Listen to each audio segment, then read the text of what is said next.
Well, hello. I am Suzanne Hannafin with Acumen Executive Search, and I am with my lovely coworker and co-host, Tanis Morris. Hello. For those of you who have not joined Hiring for Good before, Hiring for Good is a podcast about best practices in leadership. It is about what to do, what not to do, and the lessons learned. Today, we are so excited. We have Darren Marshall, CEO of Steven Smith Teamaker.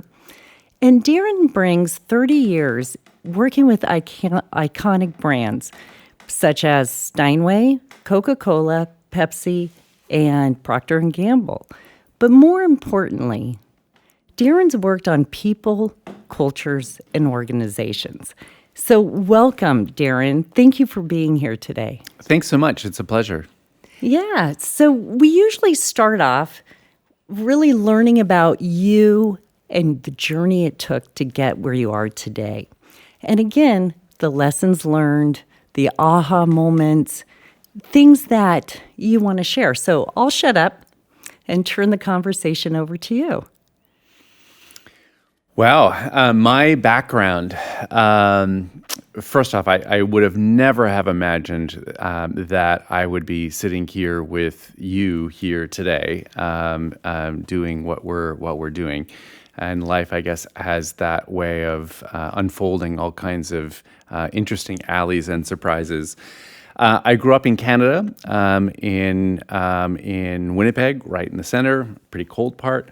I was really interested in music when I was young, and that led me to a scholarship to college to study music, which was lots of fun. I learned how to study and to learn and to be curious, which took me to math and economics, and eventually then went to business school. At business school, I was thinking about what I would want to do with my life, and I was always interested in brands and consumers, and why is it that people buy things the way they do, and ended up at Procter & Gamble, which was a great learning ground, best fundamentals anywhere, certainly at the time.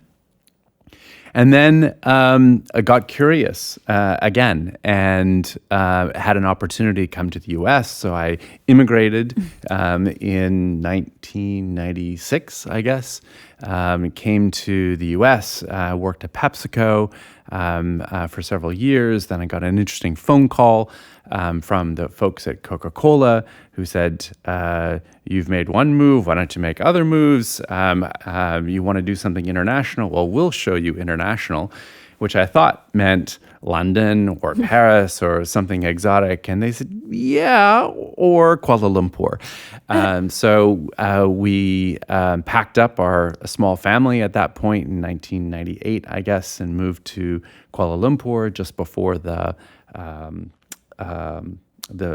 Asian financial crisis, worked through that Asian financial crisis, which was bonkers in so many ways, but survived, and then was thrown another opportunity in Singapore, and then another opportunity in Bangkok, in Thailand, and another opportunity in Hong Kong, and eventually came back to the US. And then there was a point working at Coke after having been there for a long time that, I didn't really want to be selling Diet Coke for the rest of my career, and that's sort of where things were headed. And so I left, and I had, as I mentioned, studied music as a young student, and thought it was perhaps a midlife crisis, I don't know, but thought an opportunity to do something good for the world. And so I went to Steinway when they transitioned from being a public company to a private company as the chief marketing officer to try to bring that business into the 20th century, not quite the 21st century, but at least better than the 19th or the 18th. Yes.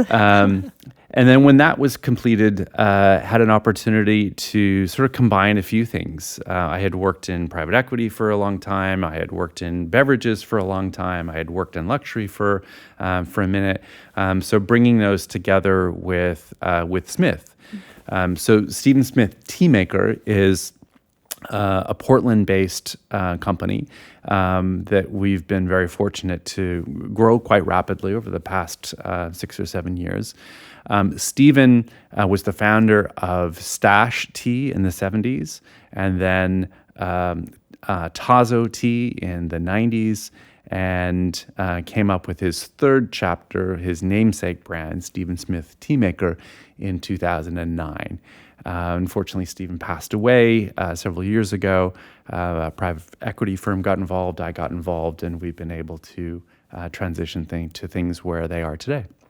Well, and you talk about these iconic brands that people know, but really I find what's interesting is going from very large corporate, big conglomerates to an old brand, an old company of Steinway, to kind of a startup, PE owned. What are some of those formative learnings going through all of that? Yeah, I think we go through life and we find things that we like and things that we don't like. And the only way that you can really understand that is by taking a step into the unknown. And either you hear the click because you stepped on a landmine, or you sit on solid ground. But you have to take the step and have to have the curiosity and the guts sometimes to be able to walk into the unknown. So for me, it's interesting because it may seem like I've worked for very big companies and my paychecks perhaps have had that, but my roles have always been very entrepreneurial. So for example, I worked with Procter & Gamble in Canada, which is a scrappy little country where everything was done, locally, because the Canadians are so different. So learning how to sort of create things from scratch.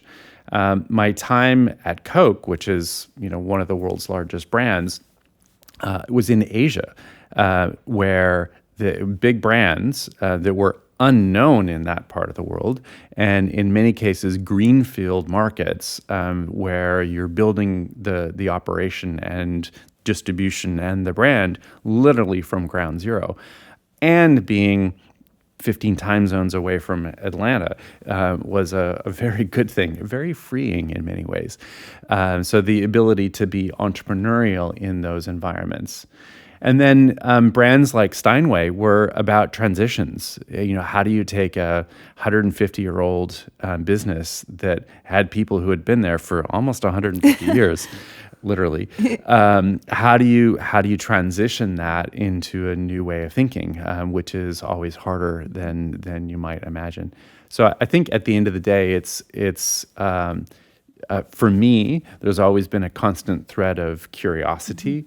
There's been learning how to work through challenges, and oftentimes challenges that were unknown or unproven or just undiscovered. So there's a level of tenacity that goes through that. And then there's, for me personally, there's a level of empathy. I like people and I want to make an impact in people's lives.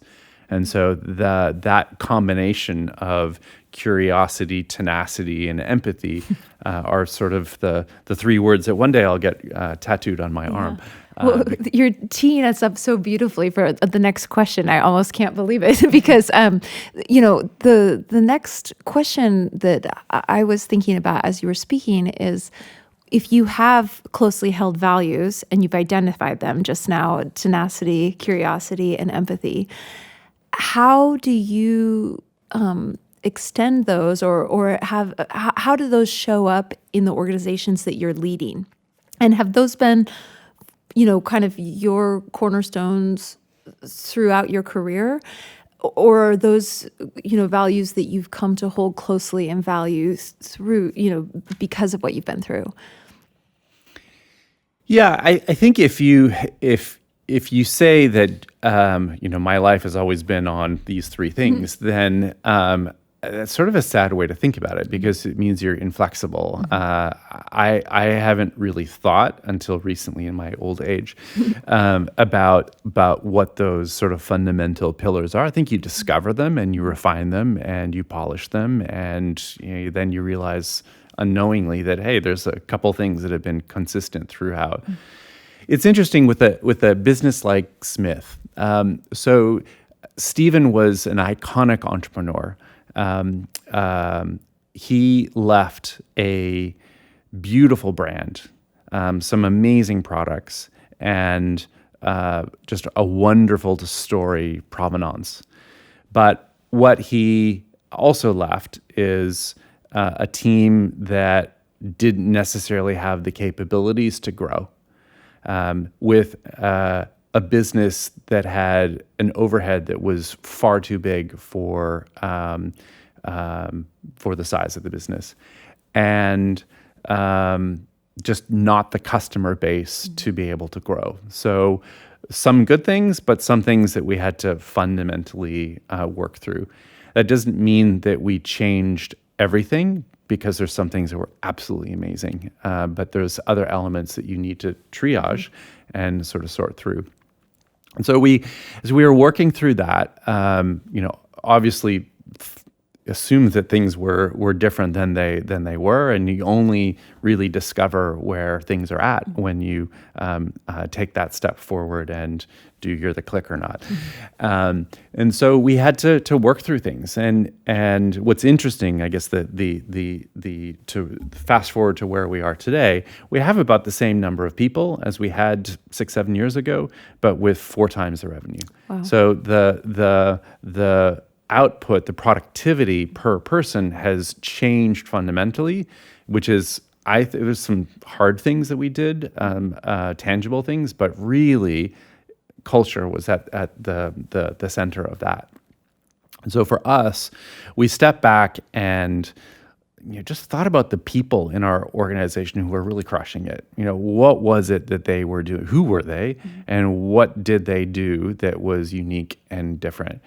And sort of came down to the snappy 3 letters of head, heart, and hustle, which is remarkably not too dissimilar from curiosity, tenacity, Yes. and empathy. But that's a separate thing.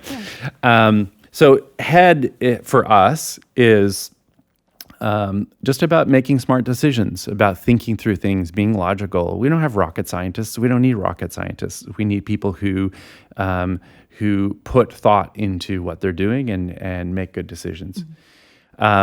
Heart, people who care about our product, our brand, our customers, each other, people who collaborate, who want to make a positive difference, and who don't want to just alienate people. And then hustle, we need to get things done. We have been able to transition the business because we retrofitted people who had that hustle mindset. It means that we've got to have an action orientation. We need to want to get things done. That we need to take some risks to move things forward. And that's where it all sort of comes together. And marketing, head, heart, and hustle, very intentionally, it's easy to think about. And it's something we say over and over and over and over again. And we've got these little green cards, which you've seen. I have one, yeah. That sort of lay out, why we exist and how we have we decided as a team to operate.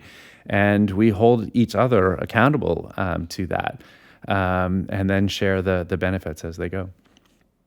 Yeah, and I think it's you mentioned this culture, and it's amazing, Darren. We've seen it firsthand. To do full disclosure, we've supported you and helped find a candidate for you or an employee for you. But it really is entrenched in all of the decisions across the board. I think the other interesting thing is, again, curiosity, empathy, tenaciousness. You can see it not just in that culture, but it's lived and breathed. I mean, it's almost palpable.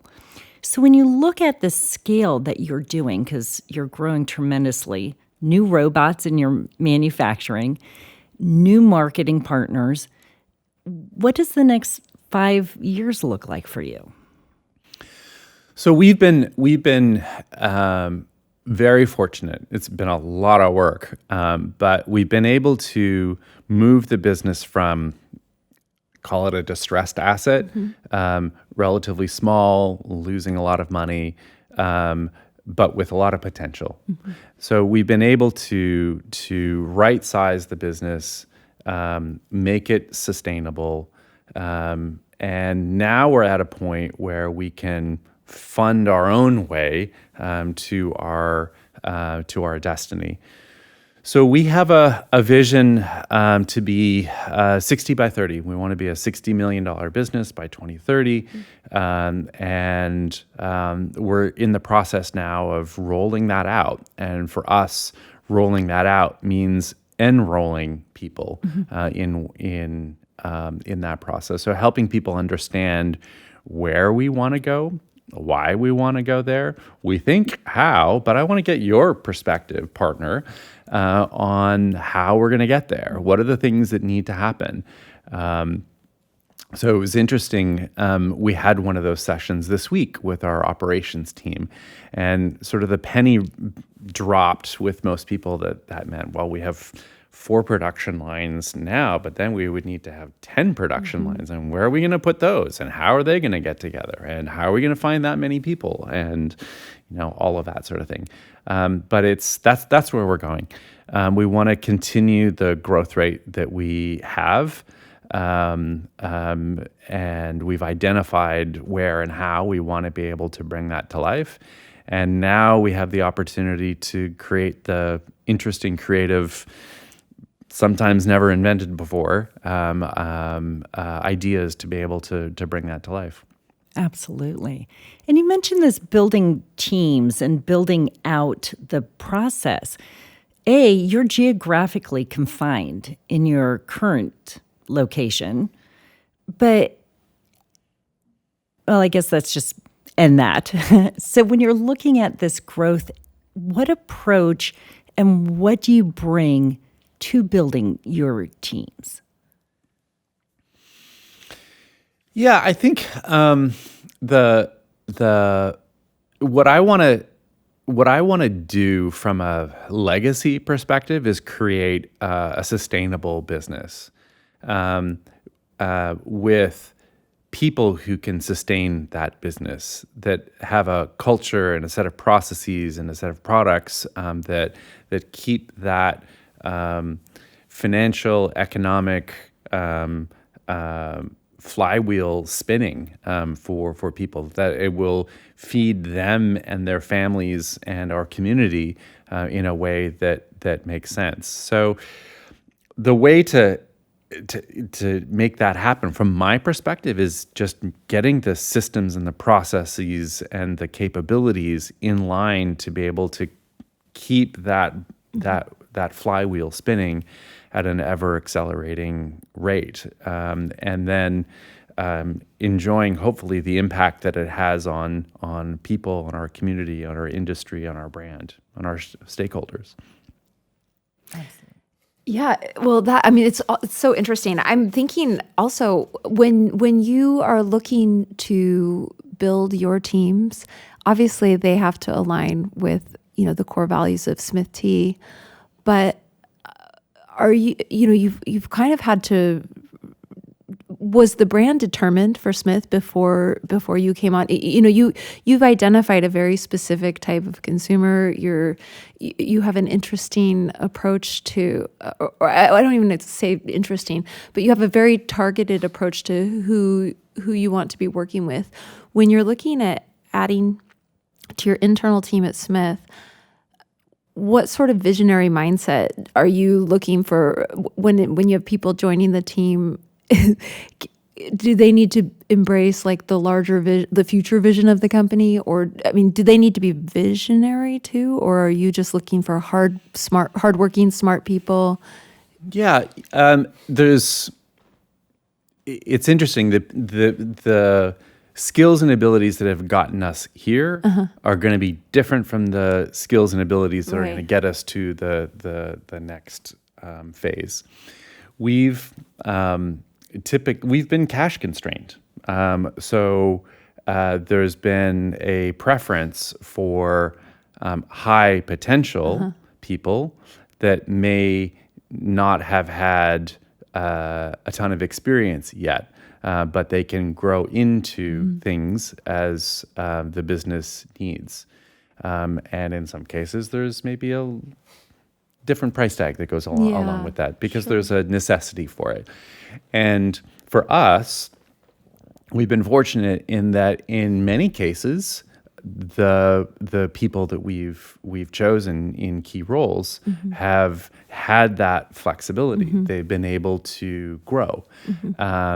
But that's not necessarily the case with everyone because we're all human beings and we're all different. And we have different values and different abilities and different ambitions. So getting to where we want to get to, there's probably going to be more delineation. There's going to be some people who are more forward visionary thinkers and more people who are going to keep the wheels on the bus going around and around and around. And there's a place for both of them. It really depends on how you want to develop your career. Well, this podcast is about leadership too. And so I think it's such an interest. I'm sure it's a balance that every leader has to walk, you know, the needs of the day, how to encourage everyone to envision and work towards the future, you know, an intangible future, but kind of make that concrete along the way. And you know, what have you learned about leadership through these various processes that has that if you could go back in time and speak to like the young man who was maybe just coming out of music school or you know, early in your career, you know, what would you tell yourself about leadership?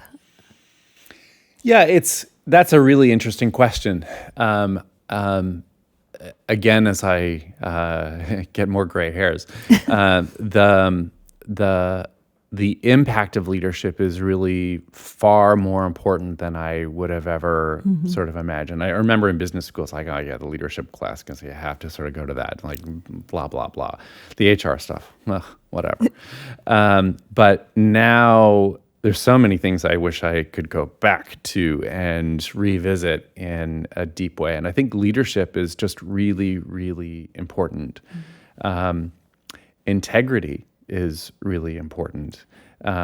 Being someone that someone can trust.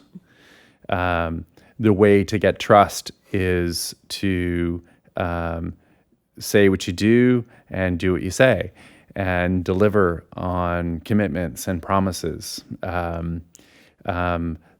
way to get trust is to communicate super clearly. You know, here's why, here's where, here's how.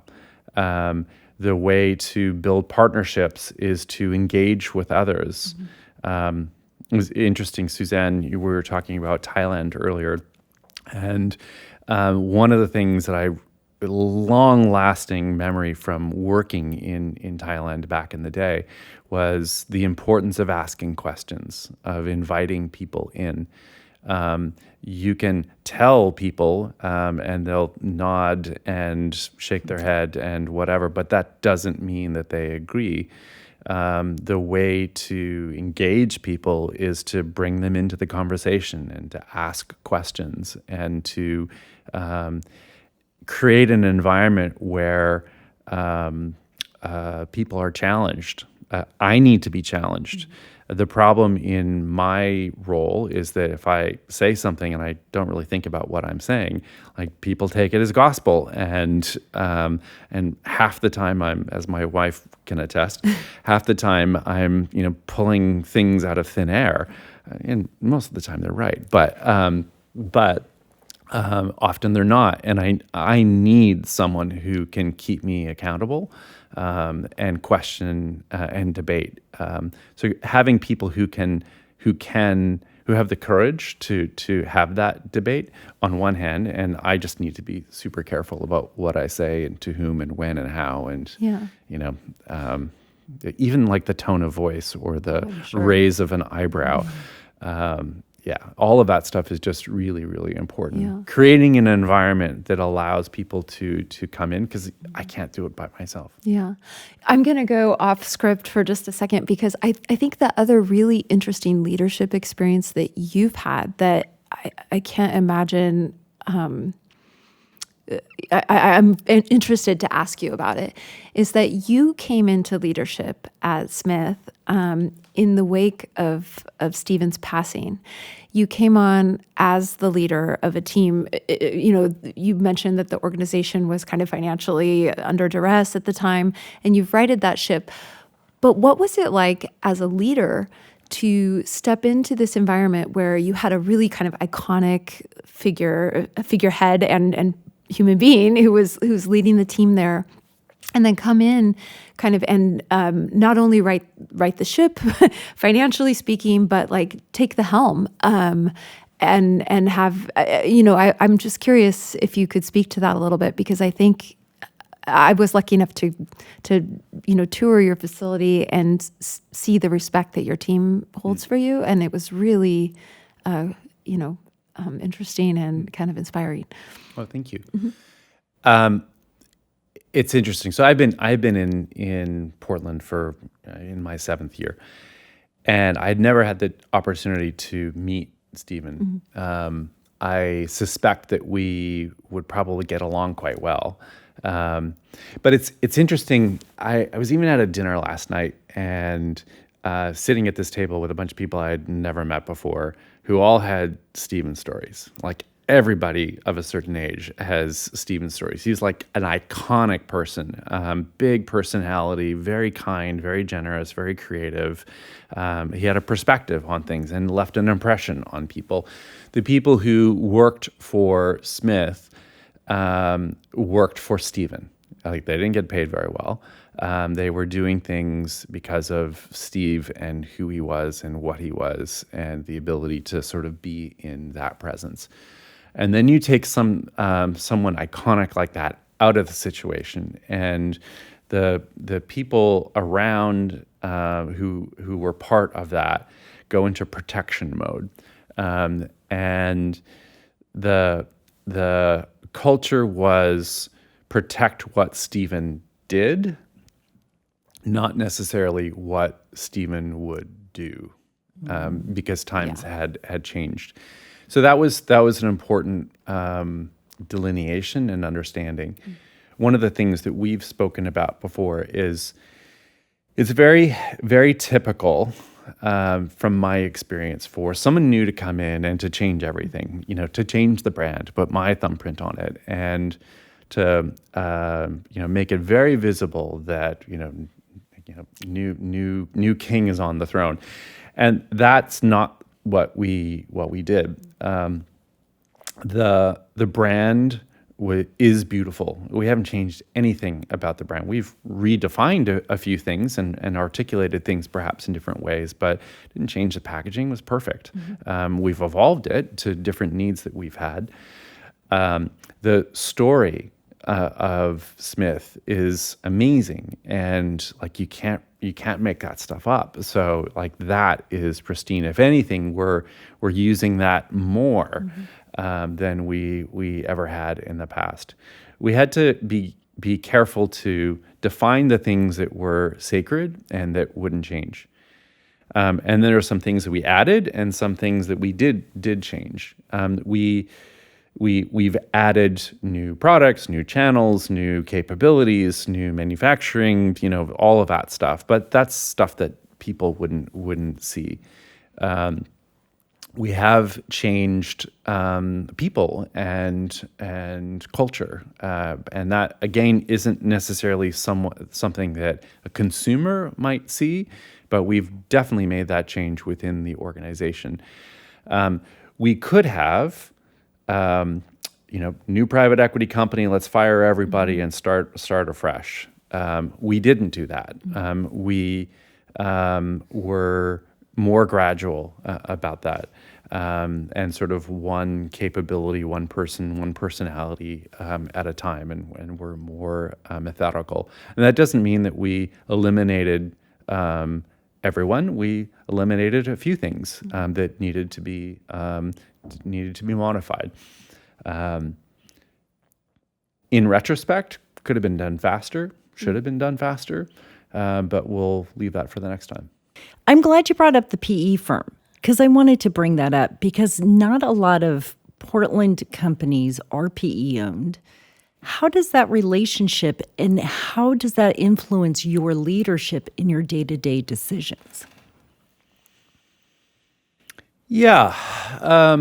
So in our case, our private equity partners are majority owners of our business. They have made the investment. They've provided and risked the capital, and we need to give them the respect that they deserve. Of course, they're our shareholders, and we need to make sure that there's an appropriate return on the investment that they've made. That doesn't mean that they know everything. We all learn and grow and discover, and frankly, we're the people who are operating the business now know the business better than any person ever has, because there's been a lot of diligence that has been applied. A board or a private equity firm, their objective is to challenge, and you can take that challenge as an insult or an affront or whatever it might be, or you can take it as a challenge and a question and a sense of curiosity, and dig deeper to understand whether that is a truth or not a truth. And I like those sorts of challenges. It means that private equity investors are finance people.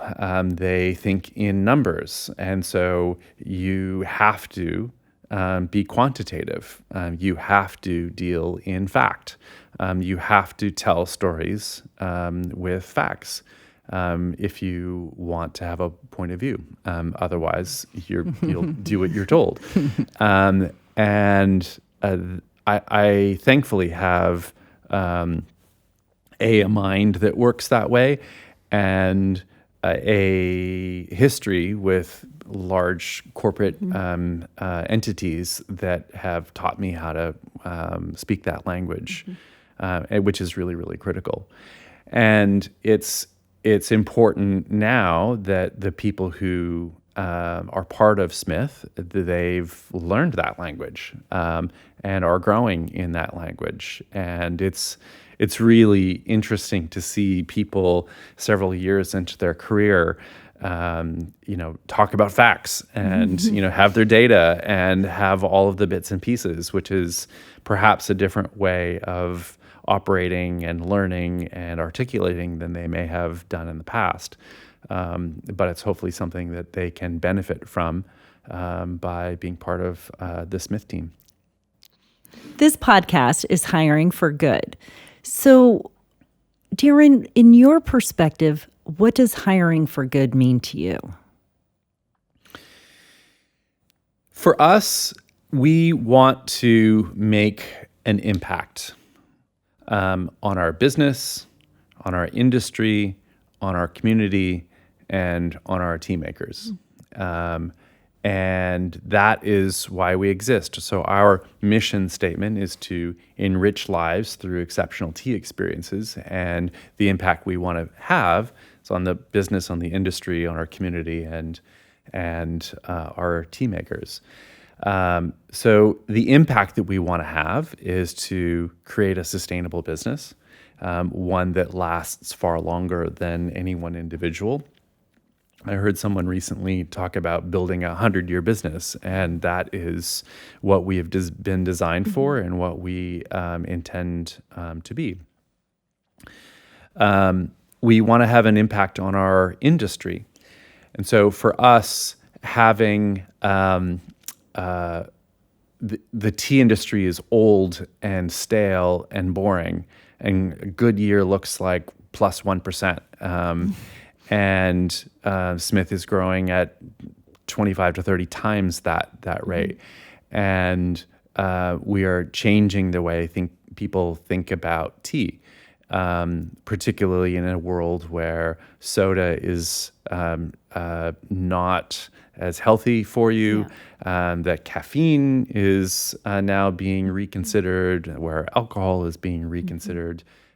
We are more than happy to fill that space with a beverage that is good for the industry and good for humanity.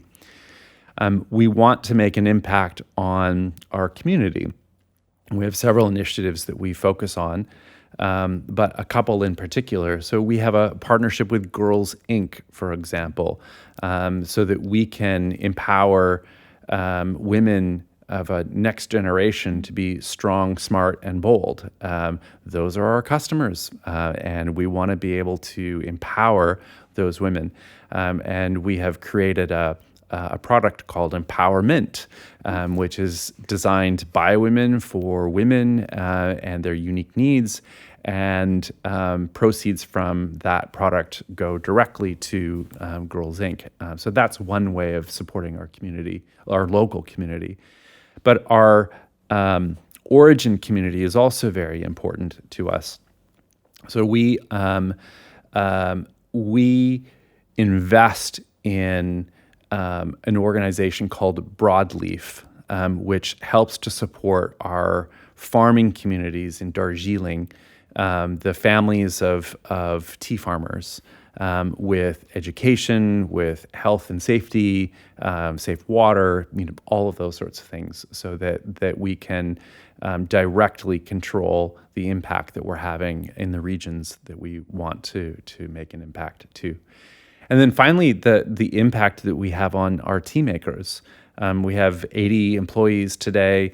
As we evolve towards our vision, that will need to double at least over time. And I want to make a strong impact in those people's lives. I want people to have a 401k that's matched, to have full health care benefits, to be able to work and support their families in whatever way they may need. I want them to be able to afford to buy a house someday. Those are important things. And I'm thankful that we're putting the pieces in place to be able to create that sustainable business model. That's the impact that we want to have. So the people that we're hiring for, that's the destination, and we need to have people who can help us make that impact.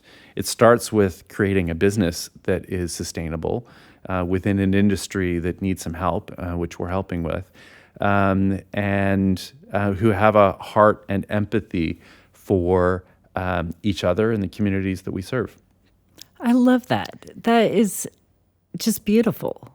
Yeah. Yeah, So- I think that might be our, And I won't say the best response we've ever had, but that was quite comprehensive. Yes, thank you. Lovely. Absolutely. Again, Darren Marshall, CEO of Smith Tea, and I have to say thank you as a consumer because I would like to, yes, I would actually like to offer a plug for the new Marigold tea. I recently purchased it. I can't even, I guess I'm your, guerrilla marketer out there. I am giving it to everyone. Like, can you believe this? Everyone, try it. It's absolutely changes your life. Hot or cold. Hot or cold. Yeah. Wow. I served it cold at a party that I had right after my tour. And then I've been drinking it hot. I'm obsessed. So yes, thank you. And thank you, Darren, for today and your insights. Greatly, greatly appreciated. Thank you. Thanks for joining us today at Hiring for Good. If you were inspired by our conversation, don't forget to like, follow, and subscribe wherever you get your podcasts. And if you want to learn more about our executive search services, check us out at www.hiringforgood.net or our company website, Acumen Executive Search. Thanks so much. And don't forget to join us next time for another in-depth conversation about transformational leadership. Until then, have fun.